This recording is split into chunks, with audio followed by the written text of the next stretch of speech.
எனக்கு அதே மாதிரி சினிமாவில் நான் உங்களுக்கு லைஃப் கொடுத்தேன் அப்படின்றதுல நான் உடன்பாடு இல்லை சார். இது ஒரு வேலை, மியூச்சுவலி பெனிஃபிஷியல் வேலை சார். நான் உங்களுக்கு வந்து உண்மையாக வேலை செய்கிறேன், நல்லா வேலை செய்கிறேன், அதனால உங்களுக்கு ஒரு பலன் கிடைக்கும். அந்த படம் வரதுனால எனக்கும் ஒன்று கிடைக்கும். இப்போ நயன்தாரா வந்து அவங்க இந்த படம் பண்ணும்போது நான் வந்து பியூர்லி இது ஃப்ரெண்ட்ஷிப் அதெல்லாம் எப்படியும் பார்க்கல. அவங்க ஒரு பெரிய ஸ்டார், இன்றைக்கி சவுத் இந்தியாவில் மிகப்பெரும் ஹீரோயின், இந்தியாவில் one of the top actor, அப்படி இருக்க ஃபீமேல் ஆக்டர். அந்த மாதிரி இருக்கும்போது நான் வந்து உங்ககிட்ட கதை சொல்கிறேன், உங்களுக்கு பிடிச்சதுன்னா அதோட மெரிட்டில் வந்து நடிங்க, அதுக்கு என்ன பேமெண்ட்டோ நான் கொடுத்துருவேன். உங்ககிட்ட நான் அவங்ககிட்ட 25 நாள் கேட்டேன், 24 நாளில் முடிச்சிட்டேன். அண்ட் என்ன பேமெண்ட்டோ அதை ப்ரொடியூசர் கொடுத்துட்டாரு. அந்த படம் அவங்க வந்ததுனால பெரிய படமாச்சு.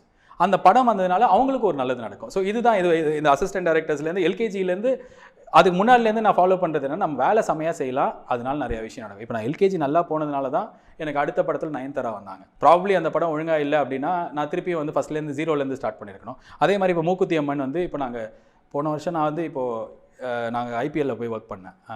2 மாதம் இருந்தோம். என் கூட இருந்த கமெண்டேட்டர்ஸ் நிறைய என் ஃப்ரெண்ட்ஸு தமிழர் இங்கேருந்து போன எல்லாருமே வந்து நாங்கள் வந்து அங்கே பெரிய அதாவது 7 ஸ்டார் ஹோட்டல் மாதிரி ஒரு ஹோட்டலில் இருக்கோம்.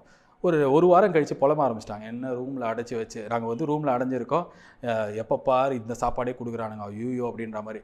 எனக்கு ஆமாம் சாப்பாடு இப்படி தான் இருந்தது. பட் ஆனால் எங்கேயோ ஒரு இடத்துல தோணுச்சு, நிறைய பேருக்கு வேலை இல்லை, அவ்வளோ ஹெல்த்து ப்ராப்ளமு, சம்பளம் கம்மியாக இருக்குது, லைஃபாகவே நிறையா பிரச்சனை இருக்குது. நம்மளுக்கு ஒரு 5 ஸ்டார் ஹோட்டலில் இடம் கொடுத்து வேலை கொடுத்து நம்மளுக்கு அந்த சாப்பாடு கொடுக்குறாங்கன்னா வி ஆர் கிரேட்ஃபுல். அதே மாதிரி 2020 பாதி படங்கள் வரல, வந்த படங்களுக்கு தேட்டருக்கு மக்கள் வரல.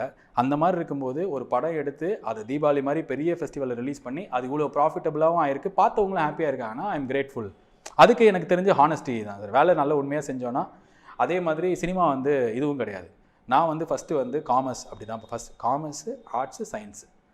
போட்ட ப்ரொடியூசருக்கே காசு வராமல் அவரே ஹாப்பியாக இல்லாமல் நான் பிக் எஃப்எம்மில் ஆரம்பித்து எந்த இடத்துல இருந்தாலும் நான் ஒரே இடத்துல ரொம்ப நாள் வேலை செய்வேன்.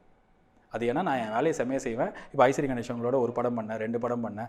இப்போ நான் இன்னும் கொஞ்ச நாள் கழிச்சு இன்னொரு படம் பண்ணுவேன். ஸோ அதே மாதிரி தான் இப்போ எந்த இடத்துல இருந்த ஸ்டார் ஸ்போர்ட்ஸில் 10 வருஷம் இருக்கேன். நல்ல வேலை பண்ணிட்டோன்னா, உண்மையாக பண்ணிட்டோன்னா அது நம்மளுக்கு நல்லது தான் நடக்கும்.